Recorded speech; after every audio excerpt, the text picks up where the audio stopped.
just based on the data from the Rush podcast, people Your data team, have they parsed the Yeah. analytics? Have they? Yeah, no, I went to the product managers, the data analysts. I said, guys, I need you to go deep on this. I want you to slice this data. Give me a couple of different demos. I really want to see what the funnel is. I would like to see a nice Tableau data Yeah. visualization. Yeah. That, Build the you know, dashboards, guys. Let the data tell the story. You know what I'm saying? exactly. Don't, don't put the data on trial. Right. The data is truth. Don't put the fucking data on trial, you dick. Welcome to Backtracking, the show where two old friends take a second listen to influential bands' catalogs track by track. I'm J. William Hall. And I'm Dan Fiden. We'll be taking this journey together, providing context, both personal and historical, on some legendary bands. For our second season, we've picked pioneering indie rockers, American Music Club. J. William Hall, welcome back. Howdy. It is week 2, side B, California. We are going to dive into the last little bit of this album, but you found in your archive, your extensive archive, a few AMC gems, and I thought we should maybe cover them. Yeah, first of all, I want to say that you will remember on the first 2 AMC albums, they went with this side and that side. Yes. And I did a little research, and unfortunately, I lost the site or whatever that I found. But I read somewhere that this was a way that it was like, I want to say it was like the Dead Kennedys or somebody like that in California in the early 80s. They did their albums with that. They would call it this side and that side. Yeah. And so this felt like this was like a nod to that. However, third album, California, they go to the conventional side 1, side 2. Really? Side 1, side 2. Yeah. All right. Well, Yeah, so there it is. So anyway, the thing that I'm holding here in front of the camera, which the listeners can't see, is a press release that came with the original California vinyl album from Frontier Records. And it's sort of like a little, these were these little promo things, and they probably send these albums to radio stations and, places that they hope to get airplay and whatnot. And, but when I read it now, I'm just like, man, they give some background on the band and whatnot. It says, while we don't hear anything like it out there, especially on the alternative music scene, it's the kind of record we wanted to make. People seem to really love or really hate our songs. Some call them deeply personal and beautiful, while others say they're too slow, overproduced, underproduced, or too depressing. We've been compared to the Moody Blues, the Stooges, Bruce Springsteen, Richard Thompson, Crazy Horse, Toiling Midgets, Neil Diamond, Pink Floyd, and John Denver. It's all true. First of all, I think that like list of bands, I was like, yeah, I guess, like each one of them, I'm like, yeah, I could do, the comparison there. Some background on the band. That Bruce Springsteen ends up getting called out there because, as we've talked about a couple of times, I never really connected AMC with Bruce Springsteen, but when you mentioned it in a previous episode, it really did click for me how many similarities there are. And to hear them kind of call that out in this press release, I think is interesting, especially because, Jay William, I'm going to make the argument that in 1988, we are still in the kind of height of the Born in the USA, Bruce Springsteen as a pop superstar world, which younger people probably have no idea what that world was like. But you got to remember, Bruce Springsteen kind of, indie singer, he was a singer-songwriter in the 70s singer-songwriter, more or less in the 70s singer-songwriter vibe. There's some kind different... of a bohemian sort of, thing going on. This big band, horns, Yeah, but it was very different. And he did that, and there was this kind of period of time where, like, he was very popular, but it was different. And then there was like Born in the USA came out, and if you thought about who are the biggest pop stars in the world, you'd be like, oh, Madonna, Bruce Springsteen, Michael Jackson, and George Michael or something. You know what I mean? Like that was good. And it was in some ways, in retrospect, a very weird world for him to be in. you know? Not at all how we're Yeah. doing today. Yeah, Yeah, he elevated with Born in the USA to kinda pop royalty, like, he yeah, was, superstar status, and so by 1988, he was firmly in that upper echelon, yeah, even though I think that's a couple of years removed from Born in the USA, and maybe his star was starting to fall a yeah. little bit, A but couple still, Criminal he was Love. considered, rock royalty or whatever, and Yeah, so sure. for AMC to name check him, Yeah, on a press release, it does show a certain fearlessness, I guess, in a way, yeah. like, they're not and, Neil Diamond, I think at this time was not regarded as cool, Very out of touch, in but, any way. Yeah. uncool in it, and again, this is the age, '88, I would, this is pre-grunge, but not a lot pre-grunge, and college radio, what they call in this press release, alternative music, was very different than mainstream music, and people did not, it was not cool to cross the streams.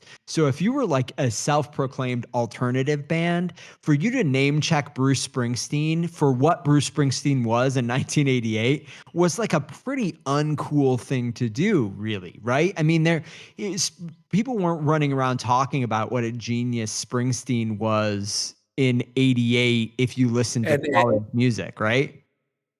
and also, like, Neil Diamond, Yeah, the no way. Moody Blues, John Denver, Yeah. like, they Yeah, were, totally. like, pretty low on the cool meter at that moment in time.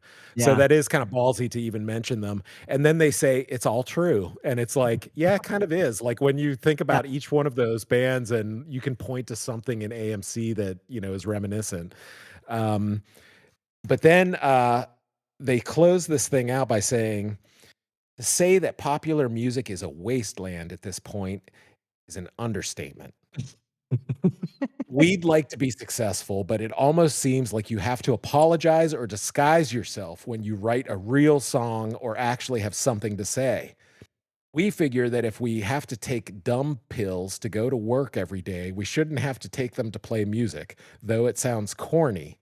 We like to think that music is more important than shrugging your shoulders and smirking or demanding success on anyone's terms but your own. We tried to make a record that we'd like listening to ourselves. Of course, that begs the question, do you like listening to this? Do you like listening to this shit? That's how it ends. So I just think it's hilarious. Like, yeah, it's this fun. is meant to be a promo piece Yeah, that, you can give to a DJ and they can be like, okay, I'll play it. yeah, And instead it's like it turns into this, like, diatribe against, like, popular yeah, music of the time or whatever. I just think it's awesome because it's so, it's beautiful in that it's, like, self-destructive, in that yeah. kind of way or whatever. So, anyway. Now, all right, so speaking of beautiful and self-destructive, is it time for us to get into side B, track 1, Bad Liquor? Let's do it. All right, 1 minute and 57 seconds. This is a quick little nugget we're gonna experience here. So why don't we give it a listen?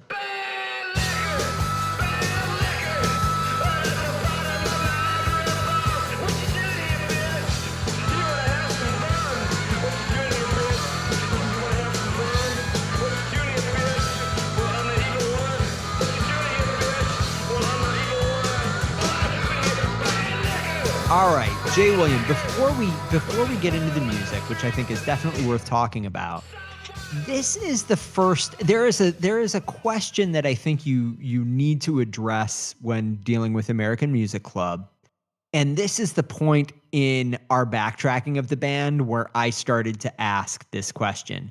And the question is, are there too many songs about alcohol? Right? There No, but I'm being really serious about it, right? Like Yeah. there is this kind of like, oh, I get it, he has issues with alcohol maybe, and this is a topic he's influenced by Bukowski. Like I get that, but there's also this point where it's like, okay, how many times is too many times before you're kind of like, okay, like enough, you know? Yeah, I it think it that's the becomes a issue. shtick. Yeah, Yeah, I think it that feels like a shtick. it's an issue with American Music Club that I think you somehow have to grapple with, because it is borderline. I think there's almost too many alcohol songs. I guess I didn't think about it in exactly those terms, but I think you're right, like, and this song especially, like, I mean, this is sort of a shtick song, Yeah, you know, like, yeah, eh, clearly this song was born out of, like, they probably were just having fun and jamming and, like, yeah, you know, this thing came up and they were like, "Yeah, let's do it," you know, and they were all into it. It's probably great to watch when it's rip-roaring live, yeah, you know? But in the context of this album, this song is like such a sore thumb. I mean, and you know, it's kind of hilarious though, like how this opens side two. I know. Like, you know, side one ends, you've got pale skinny girl and then blue and gray shirt. I mean, Mhm. the mood is like I know, way down here. way And down. then you turn it over and start side two, and it's like, "Bah," you know, and it's just like Yeah, screaming this 2-minute thing. And yeah. so it's kind of hilarious, but it does feel more kind of like this is like more fun to play live or watch live than to listen to on a record. 2 minutes is like a minute too long, you know? So I'm gonna let's move into the music. Unless you want to dig into these lyrics more, I don't think there's a lot to dig into with these lyrics, right? But I don't think so, yeah. the Well, I will say that, Eisel talks about this song in those video interviews, yeah, and he says something along the lines of, like, people always say or they think that I'm a chauvinist because I say, "What are you doing here, bitch?"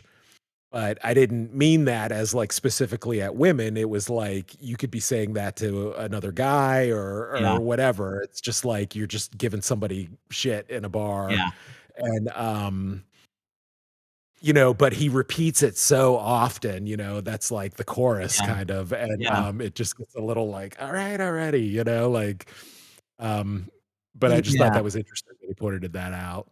It's so, but lyrically, I would say, all right. So I'm gonna. It is a very strange choice to open side B. I think you can really make an argument that this shouldn't be on the album at all.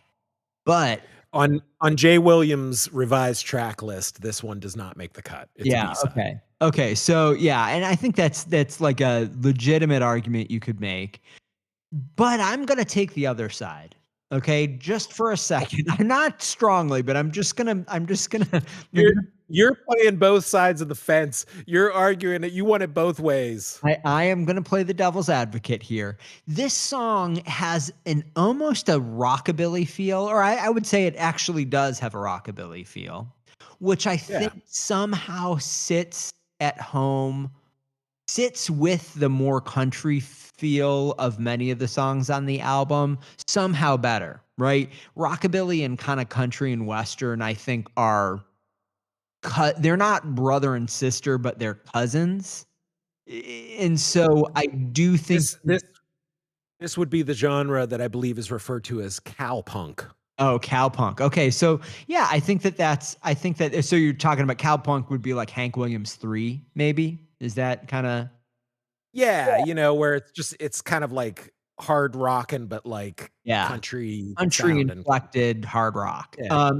Yeah, so I mean, so I think that it somehow sits a little bit better with some of the songs on this album than, for example, Art of Love did.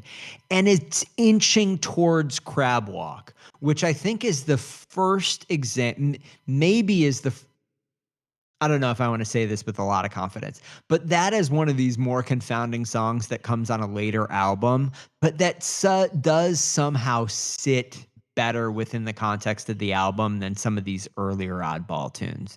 Um, so that is the defense that I'm going to make of Bad Liquor. Maybe a weak defense, maybe made half-heartedly, but I would say that this is a substantially better song, more logically included on the album than Art of Love was on Engine.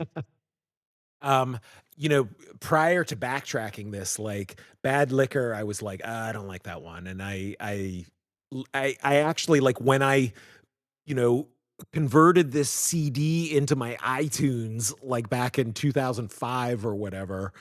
I left this one off. This was a song that I left off of the conversion, and so when I was re-listening to it, I was Really? like, "Oh, where's Bad Liquor?" And I had to go find it on Oh, wow. YouTube, and, listening to it now, you know, like, it is definitely the oddball of the album. It is Yeah, definitely, like, if you're gonna cut one, like, that's the one, yeah, but it showcases a side of AMC that, again, they contain multitudes, like, this is a side of AMC, this, like, just, like, don't give a shit, cow punk, like, Eitzel's just yeah, gonna scream through a song, like, you yeah, know, like, lo-fi sounding, like he's yeah, singing through some kind of distortion yeah, pedal or whatever. yeah. Um, you know, hey, they do that and they do Laughing Stock. Yeah, no, You I know, they mean, do that and they do Firefly. So I'm kinda like I've come around, like, listening to it again, I'm like, "No, like, that's part of the album," you know, like, that's part of the diversity of the album, and, you know, it's cool, you know, it's 2 minutes, like, come on. I will say that I don't know that I'm again, I think there are some real merits to this song. Number 1, like you had just said, I said it in the beginning of the last episode, I love the production on this song. I think that the production on this song is terrific, and it feels somehow much more comfortable for Tom Mallon than, than maybe some of the other songs that we've heard. And the other thing that I think is really a merit for this song, Jay William, is this guitar solo section. I'm certain you noticed it. There is actually, unless I'm mistaken, I didn't really dig deep into it, but I'm pretty certain there's a couple of measures of 3/4 thrown into this 4/4 section of the guitar solo. I don't know if you remember this, but it's like has this weird like flip over moment in it that you Yeah, really hear in Rudy's solo. I know what you're talking about. It's the part where it's like, Yeah, exactly. yeah, like, it does have some kinda weird timing thing going on in there. I'm sure Yeah, they yeah. spent I'm sure they spent a lot of time, like, honing it, you know, and figuring out, like, locking it in, you know, but it's just not a shame, but it's just kind of like this is one of those things where it's like, this is like not a I don't wanna say it's a poison pill, but, you know, like, if this album, if, you know, you're hoping to appeal to the broadest audience possible, and I think this song alienates a lot of Yeah, listeners. it's confounding. I mean, I think it's just like there are some there are confounding songs on on this album that prevent you from easy classification, which I do think is a merit, but it also just kind of makes it a little more difficult to kind of pitch to somebody and say, "Hey, you should really check out this band." It's like whatever. You know what I mean? Like there's really no good way to do that, I don't think with Yeah. this album. All right, so Jay Williams, should we move on to Now You're Defeated? Yes. Okay, 2 minutes and 28 seconds. Why don't we just give this one a quick listen? Numb hands and feet and ears long past hearing. You sing now you're defeated, baby. Fall on your face in the divine way. Don't worry about anything, no. It's just the world having its little way. All right, Jay William, let's talk about these lyrics. My personal opinion, other than the first two lines, I'm not a fan of these lyrics. But I do think, I thought the line that says, I'm going to quote it, I thought gravity helps you to dance, but it just makes you sink. Great line. I mean, there's so many great Eitzel lines like that. But this is one of the ones where I'm just kind of like, it doesn't totally feel honed. Yeah, this feels a little bit like, you know, bar band kinda late night, like, set getting towards the end of the set kinda Yeah. vibe to it. You know, it's definitely another country inflected, um, you know, it kinda fits into the vibe of the album in that way, but I always think of the 2nd song on side 2 as being the place where artists put their weakest song. Because Really? Okay. yeah, Okay. yeah, like that is where you hide your weakest song. It's the second position on side 2. And, And do you think that's the case here? Do you think this is the weakest song? I guess we'll find out when we go through the best and the worst, but you I think think it's this is among the weakest. I don't know if I'm ready to call it the weakest, but it's among the weakest. But I mean, I'm not saying I don't like the song. Like, I think it's fine. It has kind of a nice, almost, even though the lyrics are not, like cheery or Right. whatever, but like, it has a sweetness to it, and I think that is the thing on this album. Like we've said that word, a few times, like where there's a sweetness to some of the songs on the album that is sort of like a different side of AMC as a whole. There wasn't sweetness so much Yeah. on Engine, Yeah, I mean, listen, musically, it's another country waltz, right? We've talked about this before. They had a country waltz on the last album, and they have a country waltz on this album. And similarly, it is just a shambling shamble of a shamble, right? I mean, this is like a shambling country waltz, which Yeah, again, I think very much like a kind of a roadhouse yeah. bar feel, right? And his vocal is a little more of the corn pone. It's got more corn pone quotient to it or whatever. Yeah, yeah. Um, but I mean, it's a charming song, but not the most memorable of the album. Okay. Well, maybe we just move on from it then. There's not too Yeah. much that we want to say about this one. So why don't we Yeah, move on to what is definitely an all-time Eitzel classic, beloved then, beloved now, Jenny, 2 minutes and 38 seconds. Let's go. Home is a place to rob. Home is alone in a mob. Home is an unheard sob. Jenny, don't go. Jenny, don't go home now. All right, Jay Williams, how do you read these lyrics? It reads like there's some kind of social situation drama going on. Like, there's a friend that you're worried about, and we talked about this in an earlier episode. Eitzel has all of these songs that are about women, and about like concern. Jenny, I believe her last name was Jenny Gonzalez. Oh, you know who the actual Jenny is. Okay. Well, she's mentioned, and I don't remember all of the context, but my recollection is that it was a, band associate, Eitzel associate named Jenny Gonzalez. Okay. Yeah, it feels like, maybe her living situation isn't good or something, isn't going well for her and he's worried about her. That's how I read the lyrics. Yeah, I mean, listen, I might be reading too much into these. I think they're very, very evocative lyrics. I read this as a lament for a drug addict friend. Ah. Okay. And home in this case, I don't think is home. I don't think home is like a home.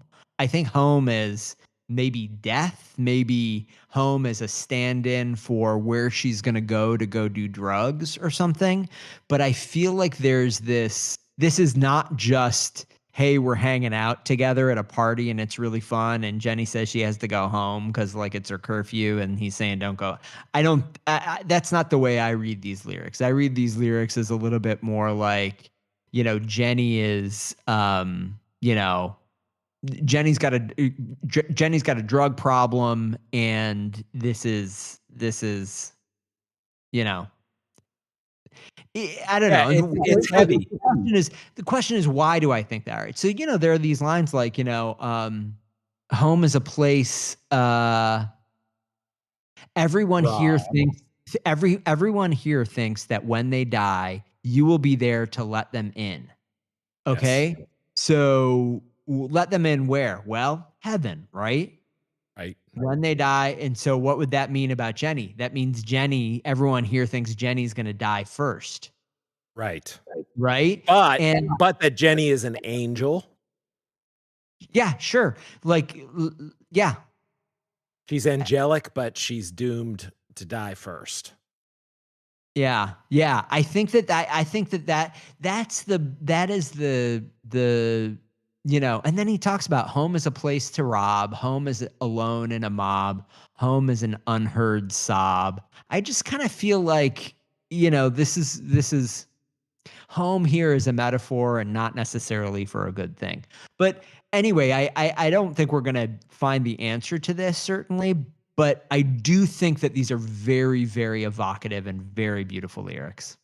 The other thing is the music on this one, it's mostly just him solo Yeah. acoustic singing softly, and he Yeah. said in that interview that it was influenced by the Beatles' "Julia," from the White Oh, Album, which is the yeah. John Lennon. Yeah. Julia. That's Your my your Lennon impression has always been one of your greatest impressions. The so No, I love that this is a so again, I think this is another example of, like, the band kind of figuring out, like, "Oh, how do we, work around Mark here?" I think that the recording of this is beautiful. Just the song, when you just think about the songwriting of it, and I think about, like, all right, if this were to be worked up by the band, what would it sound like? And I think the reality is it's just really difficult to imagine how you would do this song justice by putting more into it. This is a song that wants that starkness that, you want this to just kind of be Mark. Yeah, and this is where he's starting to get into these sort of like it's like these finger picky, Yeah. um dirges almost where Nick it's like Drake. there isn't a lot of chord changes. It's like he's just kind of singing floating over top of it a little bit. Yeah, it's a different thing, and hats off to the rest of the band for being like, we're just gonna kind of hang back. You do hear like a tiny bit of like, I think it's accordion in the Yeah. bridge that's like just like creating like just a little bit of atmosphere there, but it's Yeah. real low in the mix. So, um, yeah, I mean, it's cool that the band was like, that's all right if we don't play Yeah. on every single thing. Yeah. I love I think this is without a doubt one of the high points on this album. It's somehow surprising because it is a great, perfectly in my assessment, a really, really beautifully crafted song, but it isn't one of those total Nashville songs, right? Like it's much less kind of accessibly poppy than I think some of the other beautifully crafted songs on this album. Yeah, this would be a difficult song to cover, Yeah. like this Yeah. feels more singular, like only Eitzel could do something Yeah. like this. Yeah. But different than the next song, which I don't know if you're ready to move on to, but I think Damn. the next song is an absolute gem of an example of a song that just wishes it was, a huge Nashville hit. Um, it is called Western Sky. It is an Eitzel classic, 3 minutes and 28 seconds. Why don't we give it a listen? Time for me to go away. I'll get a new name. I'll get a new face. Time for me to go away.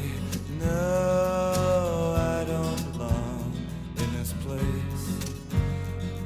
But I'm not gonna ask you why you think the parade has passed you by. Or if everything good is gone into the western sky. All right, Jay William, where do you want to start with this guy? So in the liner notes for the Songs of Love live album, he does Western Sky on that album, and he says, I was writing a song and had no chorus and had been listening to Northern Sky by Nick Drake. So I Yeah. stole the idea. Why not, I say? No one will ever know.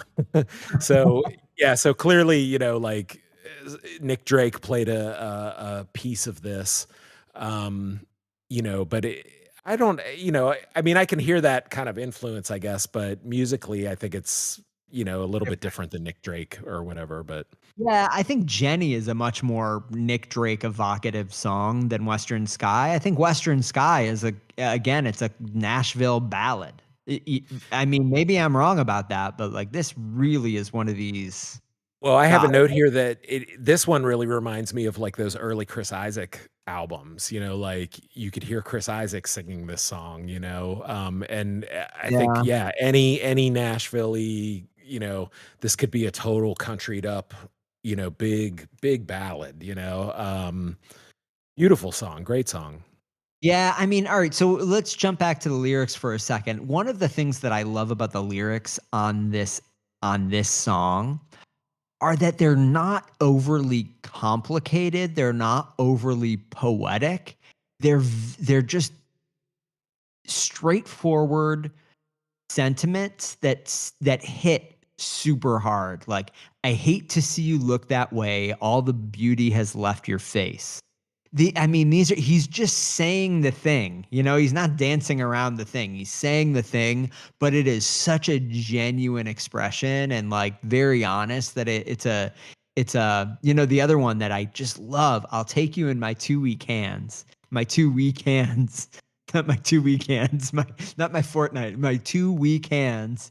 And it just is like yeah, it's just like beautiful and straightforward and accessible and memorable. Just awesome.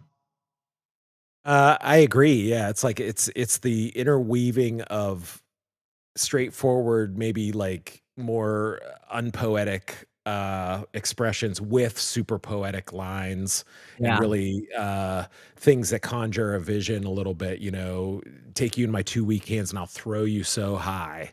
Yeah. Watch you fall forever, in the Western, Yeah.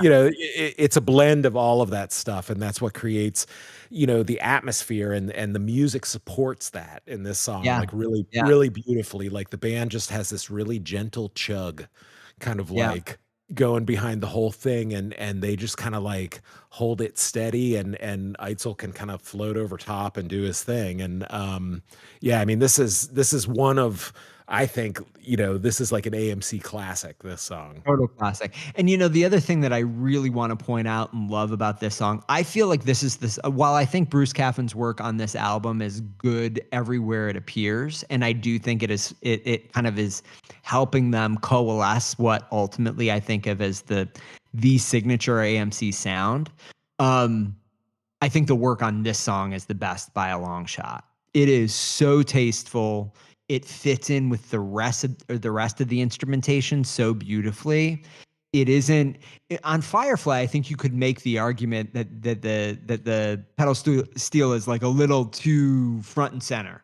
You know what I mean? It's like the lead instrument in a Yeah. lot of ways on that album, on that song. This one, I really feel like it's much more atmospheric and sits in that place that I think AMC kind of builds on through the rest of the catalog.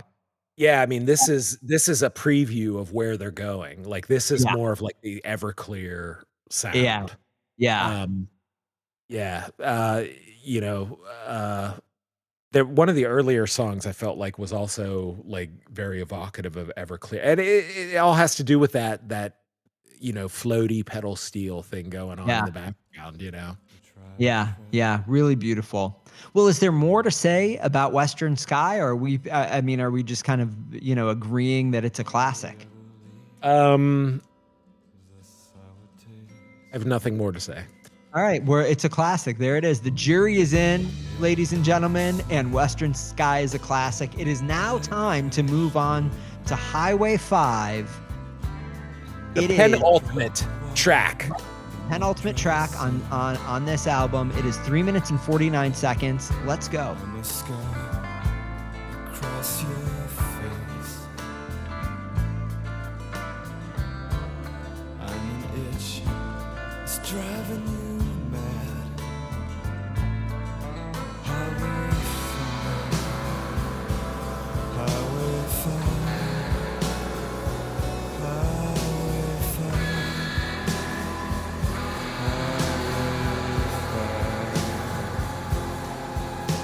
Okay, so Jay William, I want to paint a picture for you. I don't know if this is something you've done before, but Highway 5, of course, is the inland highway that runs between San Francisco and Los Angeles.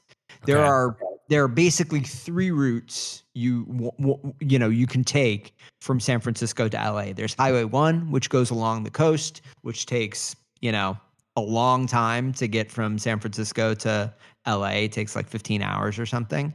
Yeah. There is Highway 101, which is closer to the ocean than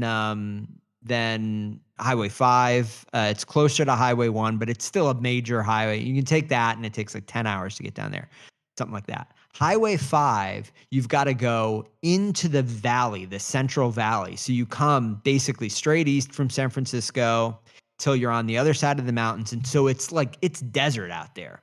And this highway is pinned straight for, 300 miles or whatever it is.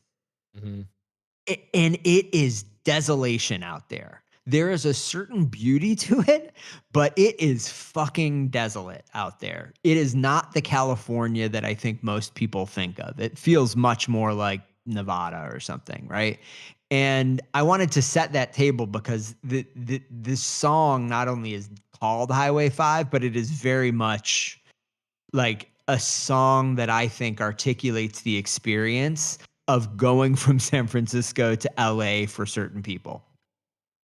Yeah, that's good to hear that whole description of it, because the song absolutely tracks, with that description. For me, this is such a great penultimate track. Like, there's a certain something about this album that kind of like peaks in a way on this song, like the drama or something of the album kind of peaks on this song. It's the most moody and evocative. Like, it feels like a detective show or detective movie theme or something. There's like all this mystery, woven into the atmosphere of this song and set on that highway. You could just picture the whole thing. It's like a movie in your head. Yeah, yeah, and they I think lyrically it really is a song about a San Francisco. I'm painting these incredibly broad stereotypes, but I think this really is like an experience of somebody. It back in the. I feel as though this has changed in recent years, maybe in the last 15 years. But it used to be that San Francisco had very little to do with Los Angeles. Like, San Francisco is generally the domain of the artier, nerdier, perhaps hippie. smarter, less attractive, less socially, adept people in California. They were attracted up there. And then all of the good looking, like dumb, wealthy, or whatever it is, right? There was the glamour people.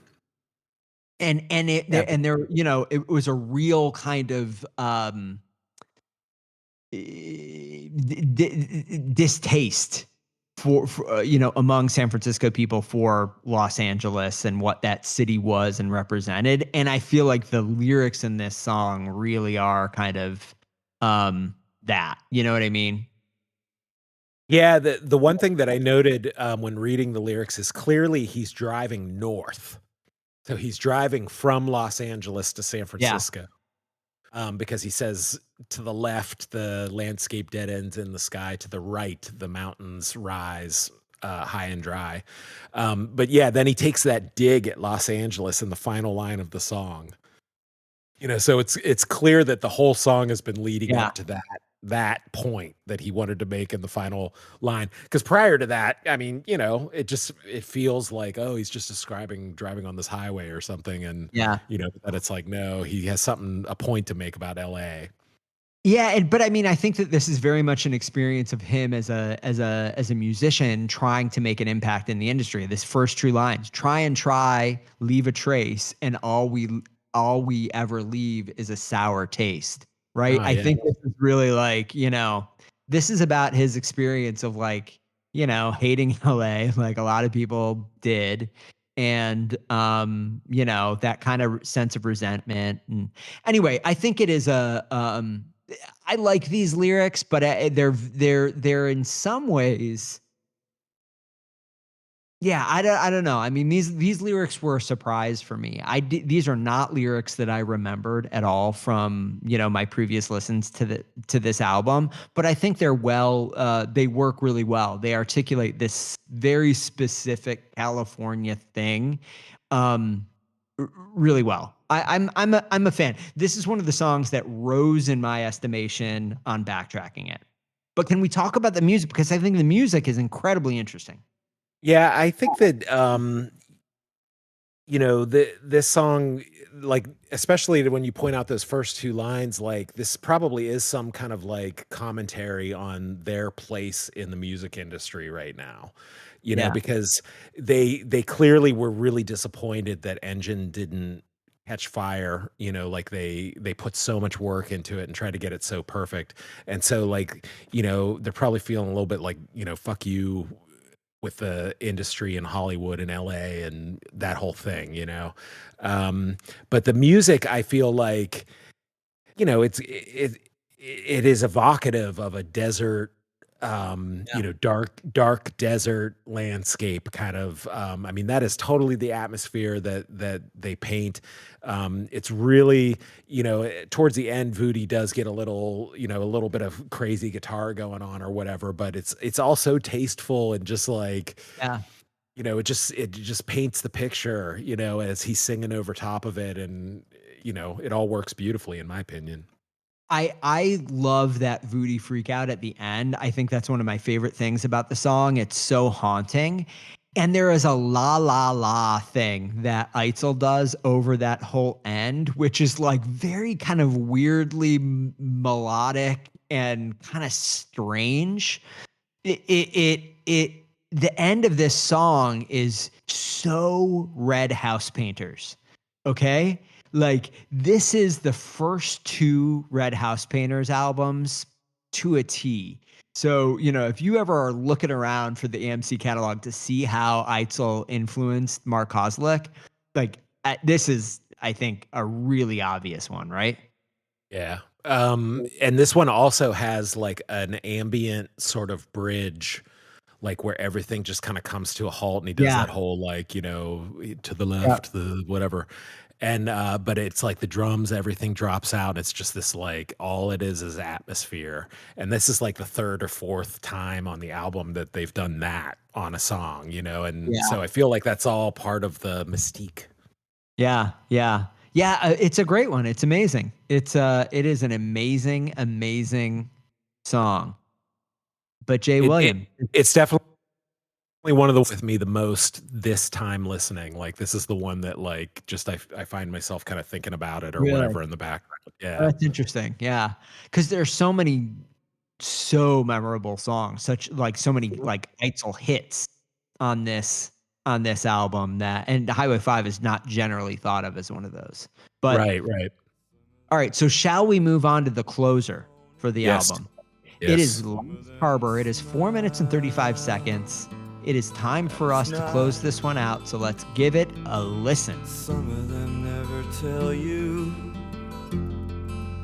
just how much love they've got. Falling, falling. Hey, I don't see the bottom. Are you gonna be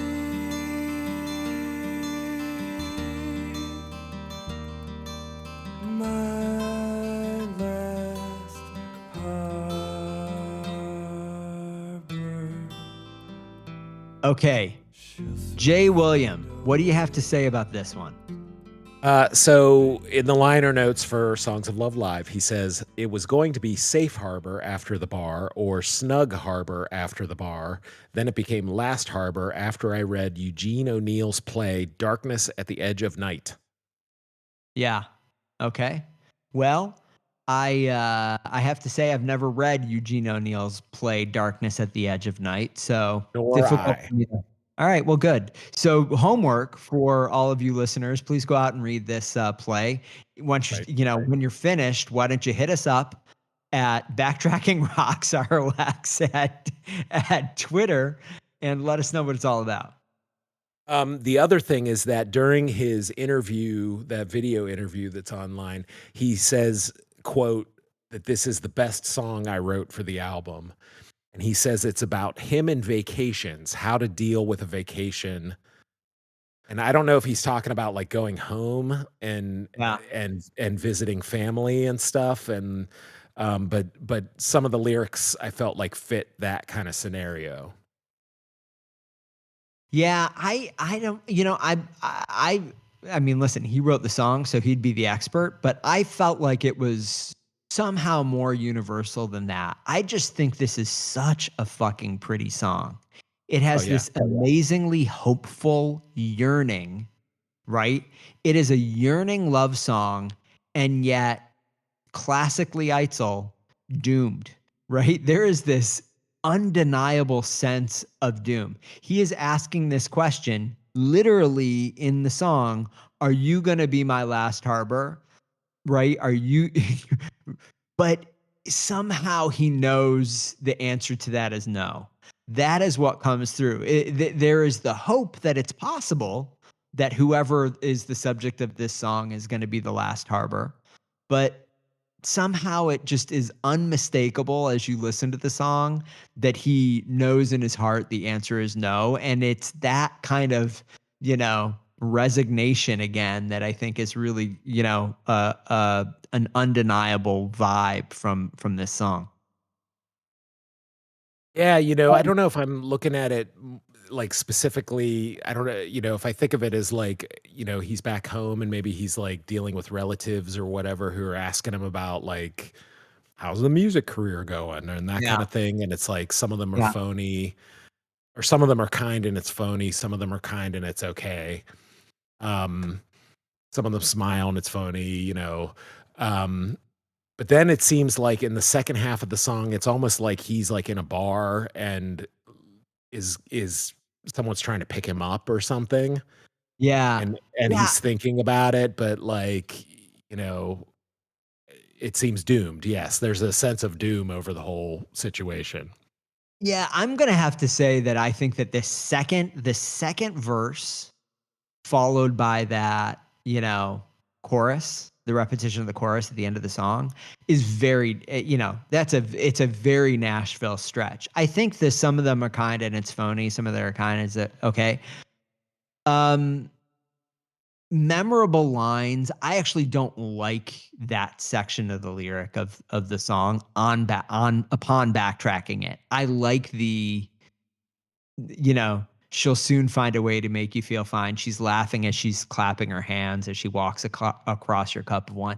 Like, I don't know. I like that bit of it a little bit better. Little bit less punk rock, I guess. There's a certain punk rockness about the some of them are kind and it's phony thing, but yeah, anyway, I'm I mean, quibbling a little bit with the lyrics, but yeah, the overall main thing is that the chorus is beautiful. Like the chorus is really solid and memorable, and when they go to that note at are you gonna be when he goes up to that note and the bass kind of switches to a different note and it's like it's unexpected, the first yeah. time you hear it, and it's just really nice, and it's the hook that like makes the song, I think, and then the slow like my last harbor, super Yeah. memorable.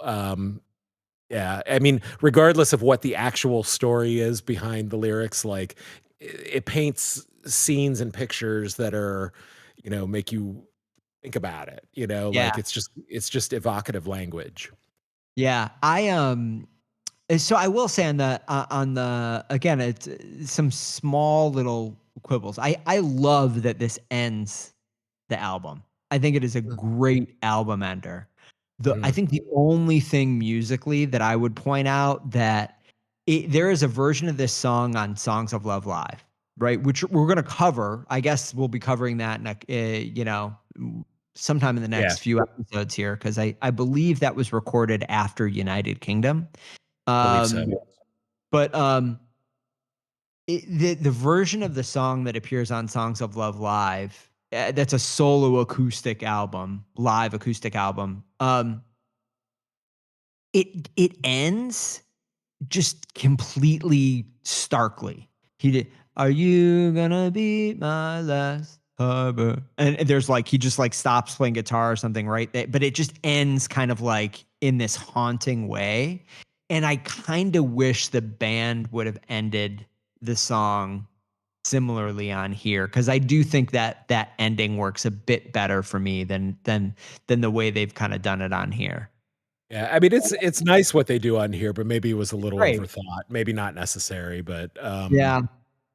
yeah, it is a great album closer, though. It's similar in a way to, the end of Engine with This Year. It strips it back to just Eitzel and a guitar and a little bit of, you know, mysterious sound behind him, and then that's kind of it, so interesting that they took the same kind of Yeah. approach to the end of the album. Yeah. Well, Jay William, that's it. We're done. Can you That's believe that all? we've made it all the way through California? Now, before we get to the best and the worst, I want for you to weigh in after our discussion on the topic: is this American Music Club's masterpiece? As Sean Body, author of the book on Mark Eitzel and American Music Club, he says this is their master work. Okay. Now, I'd like to hear what you have to say about that. Personally, I disagree. Yeah. Um, but I understand why people who are into it and hold this album at the highest praise, I get it. Like it showcases a side of the band that is probably not as the more of the alt country side of the band. Yeah. And I think like as they go on, that gets blurred, more Yeah. and more with the other sort of genres that they touch upon. And Yeah. and so I can see why people like it. It's really stark. It's really you know, the opposite of slick, like in a lot Yeah. of places. And, Yeah. so I think it has an artistic integrity that people really like. Like it feels like it's, not that AMC, compromises a whole lot on their sound later on, but Yeah. they make attempts to get a little more kind of commercial sounding. This album could have benefited, Yeah. from some of that later production probably. I mean, it's a unique album in their discography. I don't know that it's a transitional album, but it's the first one that introduces the pedal steel, Yeah. as kind of like an atmospheric element. And, Yeah. so it's obviously one of the critical albums of their discography, but it's not my personal favorite. Yeah. Yeah. I would say that this is a transitional album. I would agree with you. I don't think this is a masterwork. I think this is primarily a transitional album.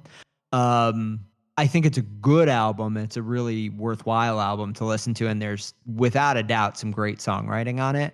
But I think that this is in my opinion, this is a transitional album.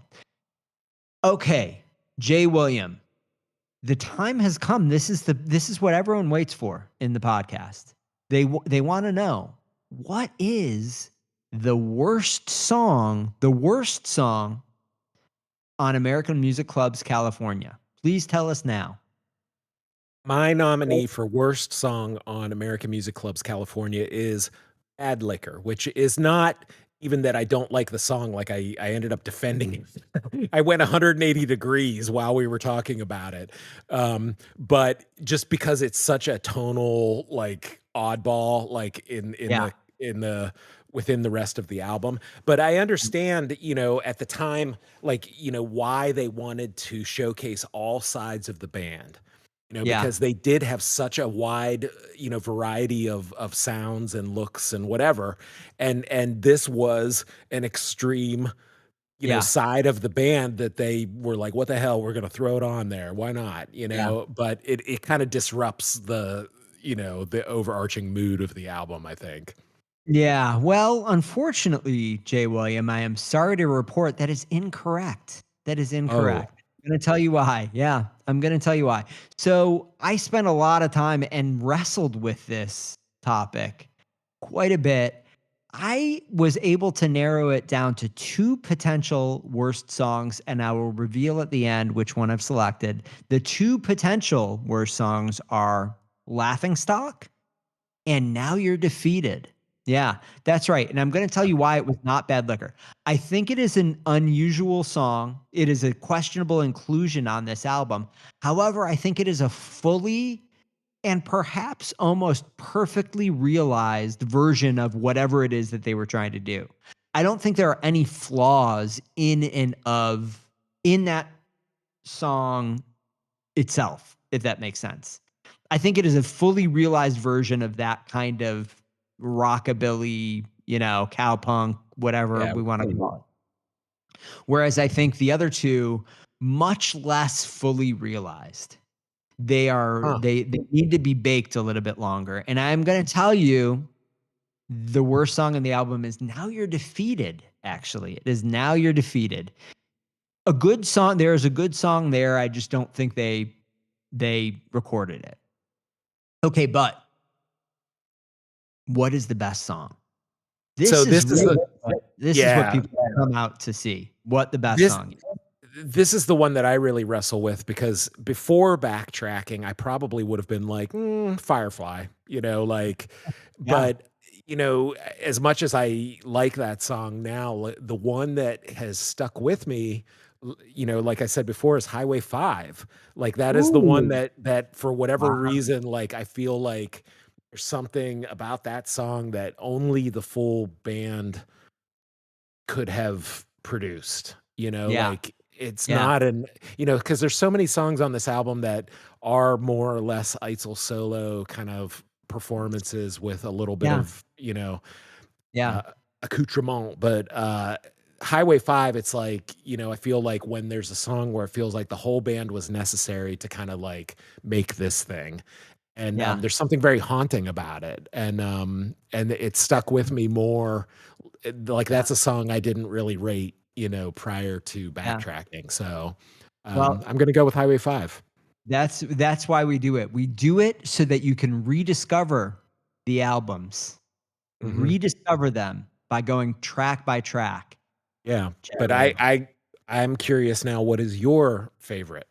Well, am I correct? What my favorite song is. It's a question of whether you're correct. And unfortunately, as inspired as your defense of Highway 5 was, it is wrong. That's the wrong answer. Yeah, I know. Sad. I'm gonna get an F.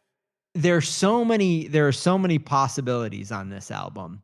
I wrestled with two. Normally I just know right away. I wrestled with it on this one. A lot of potential. Came down to 2 songs, Western Sky and Blue and Gray Shirt. Mm-hmm. Yeah.